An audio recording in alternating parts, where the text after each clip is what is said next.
We all talk about the cloud, but have you ever stopped to wonder what it actually is? It sounds so abstract, right? Like it's just floating up there somewhere. But the truth is, it's one of the most incredible physical engineering marvels on the entire planet. It's not a mystery at all. It's a blueprint, a really well-designed structure that powers pretty much everything we do online. So let's dive in and unpack that blueprint piece by piece. To really get why the cloud is such a game changer, you've got to look at how things used to be done. In the old world of traditional IT, if you wanted to build something, you had to start by buying a ton of physical hardware. You'd buy the servers, rack them, stack them, power them, cool them. It was a huge upfront cost, and it was slow. The cloud just flips that entire model on its head. It lets you stop being a hardware manager and start focusing on what you actually care about, building amazing things for your customers, and getting them out there faster, better, and cheaper. So if we're not buying our own servers anymore, where is all our stuff actually running? Well, that brings us to the most important point. The cloud's very real, very concrete physical foundation. Because the cloud isn't just vapor, it's a real place. In fact, it's a massive global network of thousands of real places all wired together. Okay, so the biggest building block in this whole global setup is something called a region. And a region is pretty much what it sounds like. It's a specific spot on the map. Think Northern Virginia, or Dublin, or Singapore. It's like a cloud provider planting a giant flag in the ground and saying, right, we're building a massive hub of computing power right here. Now, within each of those regions, this is where the magic really happens. They build multiple availability zones, or AZs for short. An AZ is basically a cluster of data centers, but here's the kicker. It is completely isolated from the other AZs. It has its own power, its own cooling, its own networking. The whole setup is designed so that if something catastrophic happens in one AZ, like, say, a massive power grid failure, the other AZs in that region just keep on chugging along, totally unaffected. Here's a super simple way to picture it. Just think of a region as a city. And an availability zone? That's like a completely self-sufficient neighborhood inside that city. Each neighborhood can run all by itself, but they're still close enough to be connected by super fast private networks. And this right here, this is the secret sauce. No modern cloud region is ever built with just a single availability zone, ever. It's always more than one. And why is that so important? Because this is the absolute bedrock of building resilient, highly available applications. If you spread your application across multiple AZs, you can literally survive an entire data center going offline without your users even noticing. It's fault tolerance, built in from the ground up. Okay, so we've got this incredible, resilient, global foundation of regions at AZs. That's the land we're building on. But what are we actually building with? Well, that brings us to the different kinds of building materials at our disposal, the three main flavors of cloud services.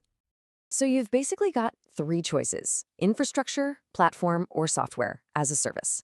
With IaaS, or infrastructure as a service, you're getting the raw building blocks. You still manage your operating system and your application, but the cloud provider handles all the physical hardware. Move up a level to PaaS, platform as a service, and they handle even more. You just focus on your application code. And then at the very top, you have SaaS, software as a service. Here, the provider manages everything. You just log in and use it, like with Gmail or Salesforce. It's all a trade-off, right? The more they manage, the less you have to worry about, but the less direct control you have. And it helps to think of these as layers in a stack. At the very bottom, you have IaaS. That's the raw computing power. Then PaaS services are often built right on top of that IaaS layer, giving you a nice platform to work with. And finally, tons of SaaS applications are built on top of those PaaS platforms. Each layer just gives you a higher level of abstraction, so you can focus on the part that's most important to you. Having the world's best foundation and all the building blocks you could want is great, but that doesn't mean you're automatically going to build a solid house. You need a plan. You need a blueprint. And in the world of AWS, that blueprint is called the well-architected framework. This framework is all about asking the right questions based on 6 key pillars. Is your system secure? Can you rely on it? Is it fast and efficient? Are you spending money wisely? Are you running it well? And is it sustainable? These are the principles that guide you toward building something that's truly robust in the cloud.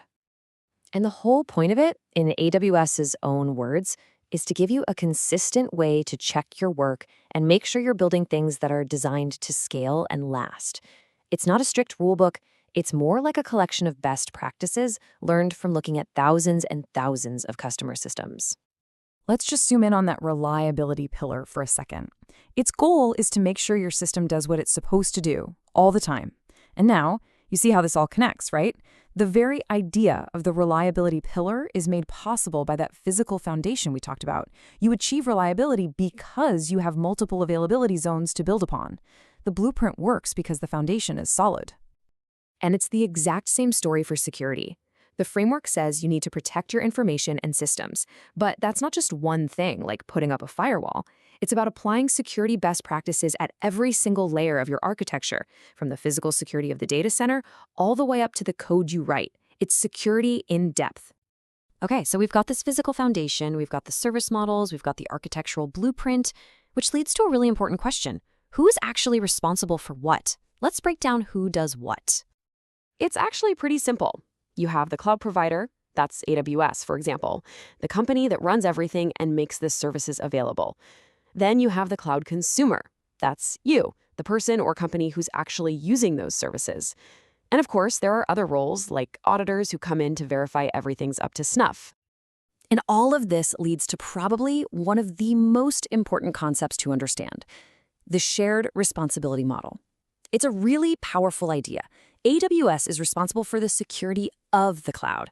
That means they take care of protecting the data centers, the hardware, the networking, all that foundational stuff. But you, as the customer, are responsible for security in the cloud. That's your data, who you give access to, and how you configure your applications. Think of it like this. AWS builds a secure apartment building with a strong front door, but you're still responsible for locking the door to your own apartment. So here's why all this matters.